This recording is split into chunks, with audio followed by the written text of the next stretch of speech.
ওটাই মাংস। এই যেগুলো লাসা পড়তেছে, ডাল কোনো সময় এরকম পড়বে?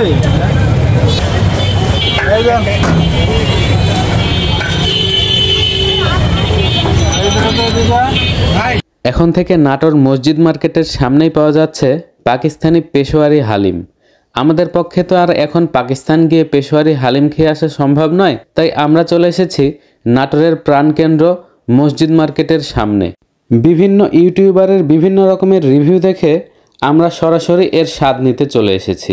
সচরাচর এই ধরনের হালিম আমাদের সবার কাছেই নতুন, আর আমরা কেউই পাকিস্তান গিয়ে এই পেশোয়ারি হালিম খেয়েও আসিনি।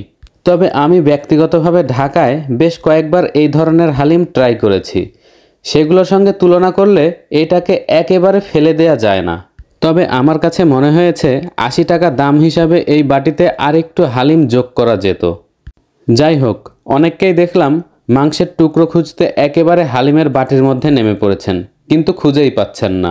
বড় ডাবুতে করে হালিম যখন তোলা হচ্ছে তখন আঁশ আঁশ একটা ভাব মনে হচ্ছে, এবং এর স্বাদ নিয়ে আমার কাছে মনে হয়েছে মাংসের টুকরোগুলো হালিমের মধ্যে পিষে দেয়া হয়েছে, যার কারণে এই হালিমের বাটিতে ডুব মেরেও আপনারা মাংসের টুকরো খুঁজে পাচ্ছেন না।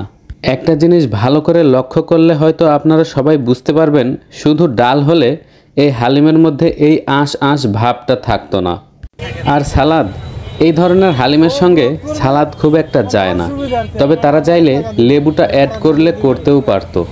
আর দোকানি মামার দৃষ্টি আকর্ষণ করে বলতে চাই, এই টাকার মধ্যে হালিমের পরিমাণটা আর একটু বাড়িয়ে দিলে আপনাদের বিরুদ্ধে এই অভিযোগগুলো মনে হয় আর কারোরই থাকবে না। তাই আশা রাখছি কাস্টমারদের চাহিদার দিকে লক্ষ্য রেখে সুন্দরভাবে এবং সততার সহিত আপনারা আপনাদের ব্যবসা পরিচালনা করবেন।